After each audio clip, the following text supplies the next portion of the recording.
el cabo Crazy con 3 soldados más, que eran Rafael García Muñoz, conocido como Tamburín, Luis González, Cuto Marín y Antonio Reyes Roque, conocido como Empanada, varios minutos después de perder de vista al grupo que seguía al tigre, decidieron cruzar la calle, disparando al sector poniente porque desde ahí le disparaban. Se internaron rápidamente en un lugar que tenía varios árboles. Se quedaron escondidos por un tiempo, pero al escuchar voces de subversivos que estaban bastante cerca, decidieron correr hasta llegar a un pozo del río Acajuapa y se introdujeron al agua aprovechando que tenían una alfombra de ninfas y otro tipo de plantas. Desde ahí podían ver que los subversivos pasaban buscándolos en sus alrededores. Ellos se agarraban con fuerza de las raíces de las plantas.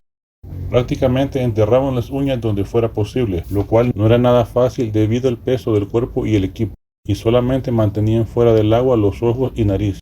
Cuando uno de ellos lograba ver algún subversivo cerca, bastaba tocarlo con los pies, mover la boca o los ojos para alertar a sus camaradas de infortunio. Ninguno de ellos podía escuchar por estar con los oídos bajo el agua. El cabo Crazy, además de eso, tenía dañados sus oídos por las explosiones que cayeron cerca de su trinchera. Aproximadamente al mediodía decidieron salir del agua, al no ver ningún subversivo, desde hacía unas horas. Se cruzaron el río hacia el sur y salieron tratando de hacer el menor ruido posible. Continuaron avanzando con mucha cautela. Su munición era muy poca. Algunos ya no tenían, otros apenas un par de cartuchos. Ese día no comieron nada, simplemente no les dio hambre. Además no tenían nada que comer, pero sí tomaron mucha agua, tenían mucha sed. En situaciones como esta, el estómago se cierra y el hambre desaparece.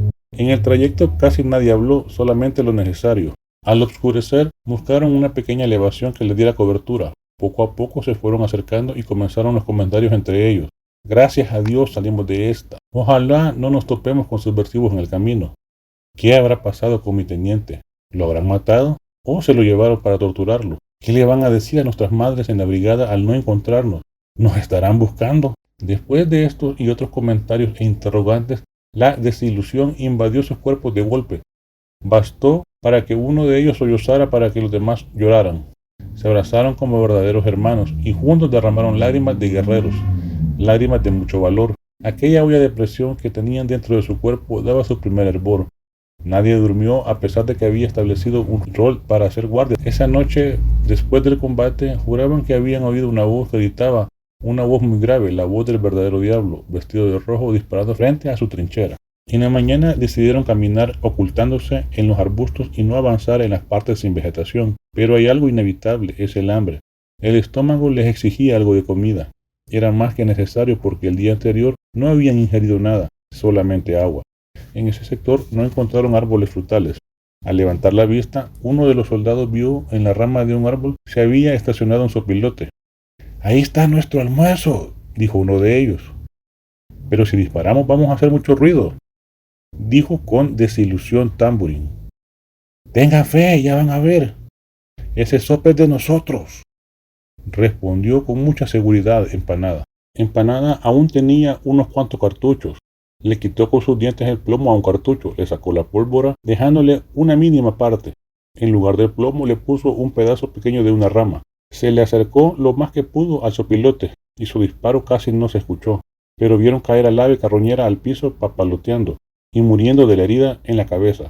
Después de quitarle las plumas, destrabaron el agarradero del vaso de la caramañola y con la punta lograron rajar el animal.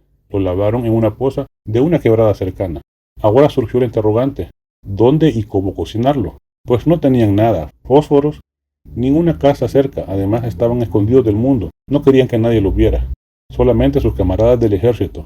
Pero como dicen que Dios nunca desampara a sus hijos, encontraron un pedazo de lata vieja y surgió la idea de ponerla sobre una piedra caliente por el sol, y después de unos minutos pusieron los pedazos de carne sobre la lata y la cubrieron con unas hojas grandes. Segundos después se oía el ruido de la grasa cuando se está cocinando, y el viento caliente de esa época se encargó de esparcir el olor a carne por todas aquellas lomas pedregosas y castigadas por el inclemente sol. Después de aproximadamente una hora levantaron las hojas y vieron que la parte de abajo de la carne ya estaba más o menos cocida. Así que le dieron vuelta y taparon siempre con las hojas. Cada vez que pasaba una nube cerca del implacable sol, rogaban al Creador que no fuera a cubrirlo. Le pedían que la nube pasara lejos del astro rey. Al buen rato alguien dijo que la carne ya estaba en su punto. Se miraron por un instante y nadie se atrevía a comer. Ninguno de ellos agarró un pedazo de carne. De repente, y muy decidido, Cuto Marín tomó una porción de carne y dijo: «No me mataron los subversivos, mucho menos me matará este sope». Y le dio su primera mordida, sin ningún escrúpulo. Eso animó a los demás y poco a poco el sopiloto fue desapareciendo hasta quedar solamente los huesos bien chupados. Después del suculento banquete, siguieron avanzando hasta llegar la noche. Esa noche durmieron unas cuantas horas cada uno, aunque siempre se despertaban a cada momento. Al día siguiente continuaron con el avance, estaban muy débiles y cansados, pero el deseo de vivir les hacía caminar guardando las medidas extremas de seguridad. Antes de mediodía, alguien de ellos vio una pequeña cueva y dijo: «Con seguridad que es un cusco el que está metido en esa cueva». Como era su única y real oportunidad de comer, se turnaron dos haciendo guardia y los demás escarbando la cueva. Todos muy contentos cuando sacaron el animal. Por su dureza les costó abrirlo para sacarles las tripas. Pero todo tiene su lado flaco y estos hambrientos e ingeniosos guerreros se lo hallaron rápido. «Qué raras las tripas de este cuzuco, son de colores», dijo alguien de ellos. «No jodas, cabrón, esa mierda es un coral», replicó Cuto Marín. «Botala, bruto, esas son venenosas», sentenció el Crazy. Como el hambre era terrible, aún muchas dudas decidieron cocinar al cuzuco, siempre con el auxilio del ardiente sol. Cuando ya estaba listo, continuó la duda de comerlo porque podría contener veneno al haberse tragado a la serpiente, pero el hambre es poderosa, y se tomó la sabia decisión de comerlo. Así todos corrían con la misma suerte de morir o vivir, con la convicción, como dice el refrán: «No puede ser posible que después de tanto nadar se ahogaran en la orilla». Después del exquisito manjar continuaron con la marcha, hasta llegar la noche, comentando que todos estaban bien, que ninguno sentía ningún malestar después de la comida.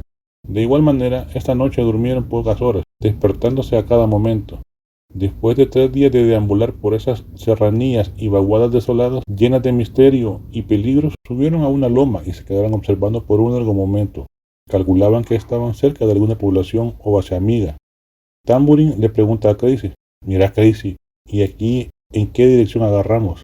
«Pues según creo, lo más cercano que tenemos es la base de Achichilco, así que hay que arriesgarnos para llegar, porque así como estamos de desgarrados, sucios, sin arnés y sin gorra, nadie nos va a reconocer». «Es verdad, además que un poco más al sur está el campamento subversivo Río Frío», respondió con seguridad Tamborín. Sus rostros se transformaban a medida avanzaban, era el rostro de la esperanza. Al llegar a una loma se subieron y se dispusieron a observar la base y todo lo que pasaba por el lugar. Esta base está a unos 3 kilómetros de la ciudad de San Vicente, cercano a la carretera que comunica estas dos cabeceras departamentales, San Vicente y Zacatecoluca. Tenían el volcán Chinchontepec enfrente, coronado con unas espesas nubes blancas, acompañadas por unas dispersas nubes grises, como para hacer diferente el entorno. Después de observar por un buen rato, el cabo Casey le ordenó a Tamborín: «Tamborín, tenés que ir a la base y decir quiénes somos». «¿Y por qué? Mucho riesgo», respondió preocupado Tamborín. «Hay que ir. Al primer soldado que encontrés le decís que aquí estamos. Si te disparan, pues ni modo, pero alguien tiene que ir». «Yo voy con gusto. Si me muero, pues con gusto también», afirmó Tamborín, cambiando de opinión rápidamente. «Yo voy con usted, camarada. Usted no puede ir solo. Si se muere, también lo acompaño», enfatizó Empanada, dando muestras de compañerismo y valor. Se abrazaron y lloraron. Por un momento, como verdaderos hermanos, el dolor y sufrimiento les había entrelazado las venas y hacía que sus corazones latieran al mismo ritmo. Y es que llorar entre camaradas, entre hermanos, es otra cosa. Es algo muy especial. Tamborín se fue adelante y al estar bastante cerca de un defensa civil levantó su fusil gritando: «¡No dispare! ¡No dispare!».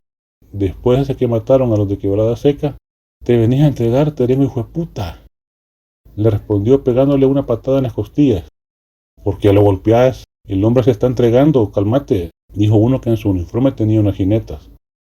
«Somos soldados, somos sobrevivientes de Quebrada Seca», enfatizó con voz fuerte y adolorido. «Yo voy a matar a ese hijo de puta», dijo muy decidido el Cuto Marín, que se había acercado al lugar, al ver que habían golpeado a su compañero. «Cálmate, cálmate», le ordenó Crazy. Varios soldados de esa base salieron al encuentro de Tamborín y enseguida llegaron los tres con los fusiles en alto. De inmediato salió a recibirlos un cadete que estaba al mando de la base, los abrazó y derramaron lágrimas juntos. Los sobrevivientes llorando, dando gracias a Dios que estaban a salvo, y el cadete lloró, de emoción de ver que sus camaradas con vida y más en la facha que llegaron. El cadete informó a la brigada y le dijeron que llegarían por ellos en un momento. Mientras esperaban, el cadete les dio comida enlatada, tortilla y refresco para que comieran algo. Ellos no lo comieron, lo devoraron. Parecía que tenían mucho tiempo de no comer. La verdad es que sí tenían un buen tiempo de no ingerir alimento.